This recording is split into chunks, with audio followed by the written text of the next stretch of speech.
And the slowdown in drilling in the Gulf of Mexico has had a catastrophic effect on employment. We've lost just since 2008, over 60,000 jobs have been lost in the Gulf of Mexico area.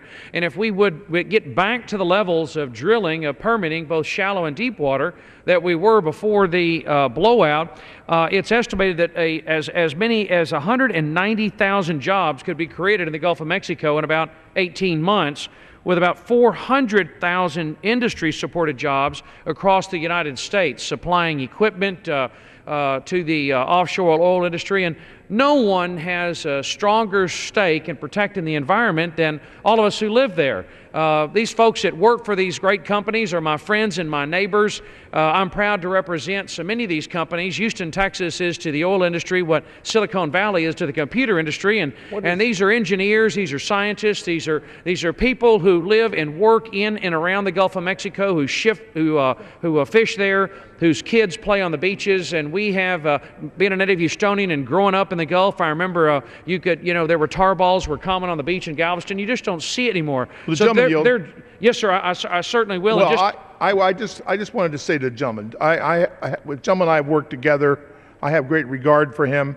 I just wanted to mention a couple facts, and if we take time, I'll try to get you extra time.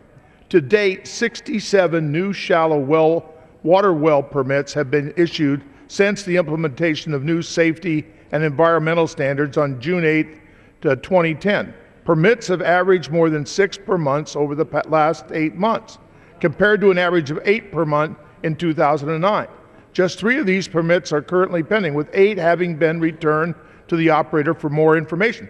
Now, the question I have is, why don't we ask them to give when they're doing the report, not just on the ones that they've turned down, but the ones that they've approved? I mean, wouldn't the gentleman want to have all that information instead of just the negative side of this? Well, the permits that have been approved, of course, that's a matter of public record, but the permits that have been rejected that are not yet a matter of public record, we want to see those and know why they've been rejected. Why have they been delayed? That's all this language requires, is that they shine sunlight in every corner of the process. And for many of these permits have been rejected for reasons that are not directly tied to the substance of the application. I've seen permits that are rejected because the typeface wasn't, in the opinion of the permitter, correct. And it is clear that there's been a slowdown, that this administration overreacted to the spill and has deliberately slowed down the permitting process and has made it more difficult for Americans to find American oil and gas. And we're committed